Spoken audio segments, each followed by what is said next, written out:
세존께서 대중과 함께 길을 가다가 손으로 땅을 가리키며 말씀하셨다. 여기에 절을 세우면 좋겠구나. 이에 재석이 풀 한 줄기를 땅에 꽂으면서 말하기를 절을 다 지었습니다 하였다. 세존께서 미소를 지으셨다. 절을 짓는데 풀을 한 줄기나 쓰다니. 세존의 제자인 재석이 분수를 모르고 낭비가 지나칩니다. 저는 그냥 흙덩이 한 줌 올려놓고 3배를 올리도록 하겠습니다.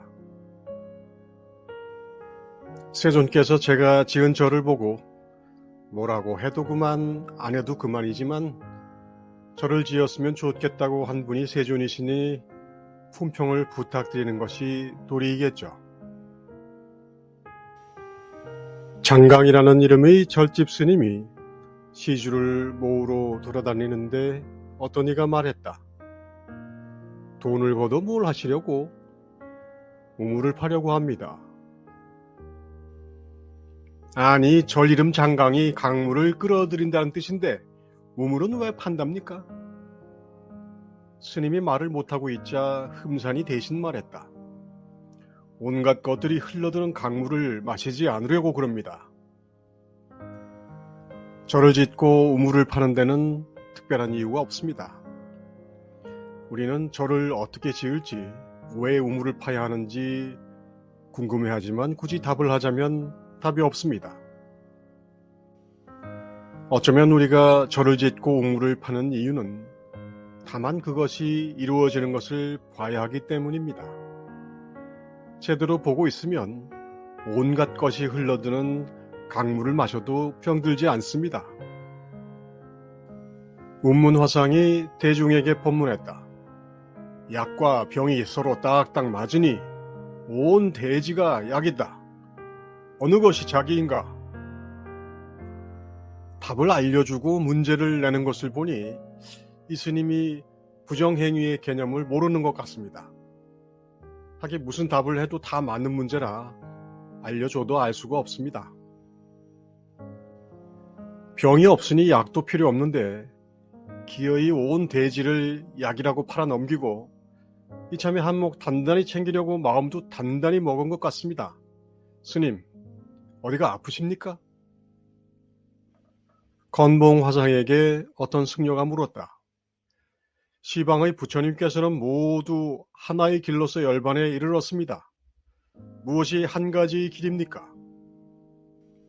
건봉 화상이 주장자를 들고 공중에 한 획을 긋고는 대답하였다. 모두가 이 안에 있다. 나중에 그 승려는 운문 화상에게 똑같은 질문을 했다. 그러자 운문 화상은 부채를 집어들고 대답했는데 이 부채가 도약을 하면 33천 제석천의 콧구멍을 꿰뚫고 동해에 있는 잉어를 한 방 치면 그릇에 담긴 물이 쏟아지는 것처럼 비가 온다. 온 대지를 약으로도 쓸 수 있지만 부채질 한 번으로 온 우주를 한 번에 꿰뚫을 수 있어서 제대로 된 수행자라면 어디를 칠 것인지는 묻지 않아도 알 수 있습니다. 이처럼 쓸 수 있는 곳이 한정이 없지만 불행하게도 대부분의 수행자들은 부채의 손잡이를 찾습니다. 자기가 발 디딜 자리만 사정사정해서 겨우 양보받습니다. 석상화상이 말했다. 그대는 백척의 장대 끝에서 어떻게 한 걸음 나아갈 수 있겠는가?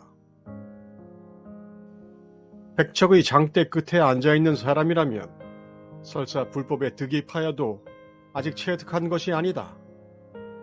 백척의 장대 끝에서 한 걸음 나아가 지방세계에 온몸을 드러내야 한다. 백척의 장대 끝에 앉아있다는 생각 때문에 한 발을 내딛기 힘들 뿐 온 천지가 죄다 우리가 쓸 수 있는 약이라서 사실은 주저할 필요가 없습니다.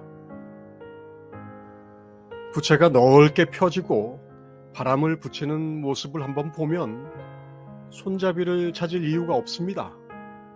그래서 풀줄기를 꽂아 절을 짓고 엽전을 모아 우물을 팝니다. 사방으로 행각해 돌아다닌다고 약을 얻을 수는 없습니다. 천하가 다 약이지만 돌아다니면 짝하기가 불가능합니다. 장대를 꽂아야 백척 위로 오를 수 있습니다. 만고장공 일조풍월. 아주 오랜 세월 텅 빈 허공 끝에 바람이 불고 새벽달이 은은하니 생겨나고 사라지지만 생겨나지도 사라지지도 않는 배경과 짝하며 온 천지가 약이지만 그 약을 쓸 병은 또한 짝하지 않습니다. 오직 우리의 암만이 기다리고 기다릴 뿐입니다. 여기 한 물건이 있다. 이것은 머리도 없고 얼굴도 없고 등도 없고 꼬리도 없다. 이것은 하늘과 땅을 바치고 온갖 움직임 속에 존재하지만 한 번도 움직인 적이 없다. 절을 짓고 우물을 파고 하늘을 뒤집고 바다를 울리지만 오직 한 마음, 움직이지 않는 고요하고 투명한 바람이 쉴 새 없이 불어와 우리를 이 자리에 서 있게 합니다.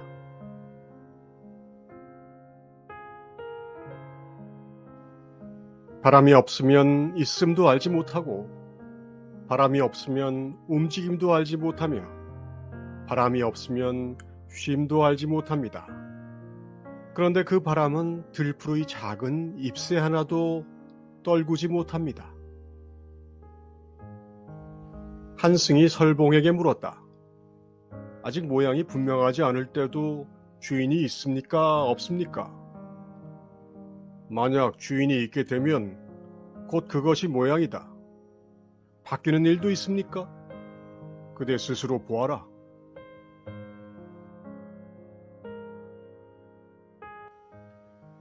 주인 없는 물건이 온 사방에 널려 있으니 줍지 않는 이가 임자입니다.